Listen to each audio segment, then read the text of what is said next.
What's going on there, guys? We back with another one, and today we got Colorado State Coach Jay Norvell talking about, the upcoming matchup with Colorado. And there's no controversy involved in this one, but he did have some comments to say about TCU and Nebraska outplaying Colorado in different aspects of the game. And I believe he's absolutely right when he says that. If you look at the Nebraska Colorado game, Colorado should have at least been up 21, to 7 at least in the first half with all those turnovers, but they played really good on defense, and they made it really tough on Shedeur early and often. So he's absolutely right in that.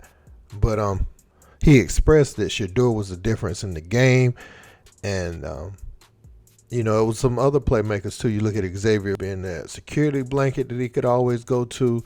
Dylan Edwards making big plays. Travis Hunter, man. And even some of the defensive players came up with big plays at the right time. So, without further ado, let's check out what he had to say. This opportunity, as far as Colorado's concerned, they've done a really good job. They played 2 games. Their offense has been really outstanding. They're playing at a high level, averaging 40 points a game, 510 passing. They're not running the ball very well, only 56 yards a game rushing. Just really playing at a high percentage. And they've got good players. I got to tell you, Shedeur Sanders is an excellent quarterback. And he's playing at a high level, and obviously don't need me to recognize that, but he's playing at an extremely high level. I went back and went over with our team the keys to victory that we use for our program. And in the first 2 games, TCU and Nebraska, the game is basically dead even. In a lot of ways, TCU and Nebraska outplayed CU in a lot of areas of the game. Special teams, rushing the football, not giving up minus yardage plays and sacks. The one difference in the game is the play of the quarterback in both of those games. Shedeur threw for 510 the first week, threw for a bunch of yards last week. He's got an excellent group of receivers. I really think Xavier Weaver's a good player. Obviously, Travis Hunter, and a good running back in Dylan Edwards. But that's been the difference for them, is that their ability to throw the football for a high percentage and not turn it over. And obviously, that's going to be the key to the game for us. If we're going to be able to slow CU down, we've got to make it difficult for Shedeur and slow those receivers down and manage that game and get off the field. We have to get off the field defensively. As far as their defense is concerned, their coordinator came from Alabama, had a chance to watch a lot of their games. It's a very unique front. It's more of a pro-style defense.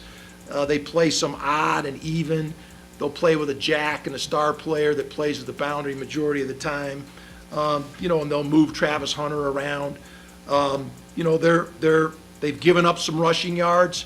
Both games they've given up over 200 yards rushing, and the strength of their team is by far their secondary. Travis Hunter's a really unique player. I've never seen anybody do what he's done so far in 2 games. The kid deserves a lot of credit. He's an excellent athlete and a great competitor. I really like number 43, Trevor Woods, their free safety. I know he's a returning kid, but really a physical guy, good heady player. Marvin Ham's an excellent linebacker as well. This is going to be a fun football game. Protecting the football has been the biggest key in the early success of Colorado. Obviously the running game isn't exactly where they want it to be right now, nor is the offensive line or the defensive line. But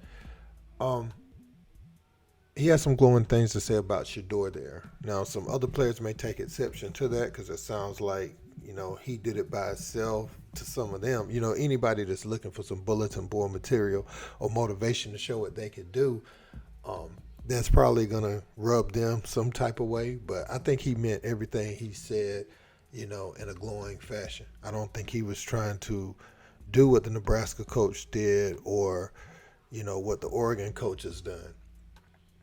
Jay Norvell, he spent some time in Oklahoma. He's a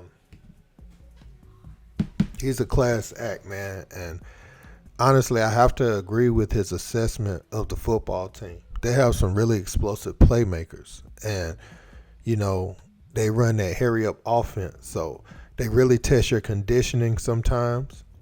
They do run a pro style defense. And the strength is in their secondary. When you look at, Travis Hunter, I think 0 passes were completed on him the other day. You know what I'm saying? So he shut down the whole side of that field. But he's also playing both sides of the ball. I hope the young man doesn't get hurt this year. Just from overexertion, that's a lot. But he's ready for it. You know what I'm saying? That's what he's done. At Jackson State, and that's what he's doing now, man. And he's a big time playmaker. I don't know how this kid does it. I really don't. Xavier Weaver, this young man, everybody's putting him as an NFL receiver now after the first 2 games. And, he's such an exceptional player, man. Every time it seems like they need a big play, Weaver gets some separation and Shedeur finds them, They need something to get them started. But Nebraska had a really good game plan, running the football early on and showing pressure, Shedeur was getting sacked, taking quite a few hits early on in that game. So they had something that worked. Matt Rule had something, early on. But as the game progressed and they made a few plays that really started to open up for them. And also the defense became really tired after the quarterback Sims kept turning it over, man. You cannot keep your defense on the field. He says the key to them winning is getting the defense off the field. But, just hoping that they ain't getting off the field too fast because they done scored that fast. You know what I'm saying? So that's the other thing, because Colorado is very explosive. They're heavily favored in that game in my eyes. Looking at what they did the first couple weeks, I don't think Colorado State has the players to keep up with them for the full duration of a game. But I do say that they're going to come out and compete. That's the in-state rival. So Colorado can't sleep at the same time. They have to take these guys very seriously, because nothing would be better for their season than coming in there and getting a win. So you have to be ready. You can't have any letdown, because you still don't have your front where you want it. So you can't let a team gain too much confidence. It's not overwhelming talent at all the positions just yet where you can kind of take that game off. We've seen some of the powerhouses struggle for a half with teams where they're looking forward to the next game. But Coach Prime said they don't do things like that. Him and his staff, they get these guys ready. He told Skip that yesterday. There is no letdown. There's no such thing as a trap game. So we're going to see, man. Let me know what you guys think in the comments. Don't forget to like, share, and subscribe. Until next time, peace.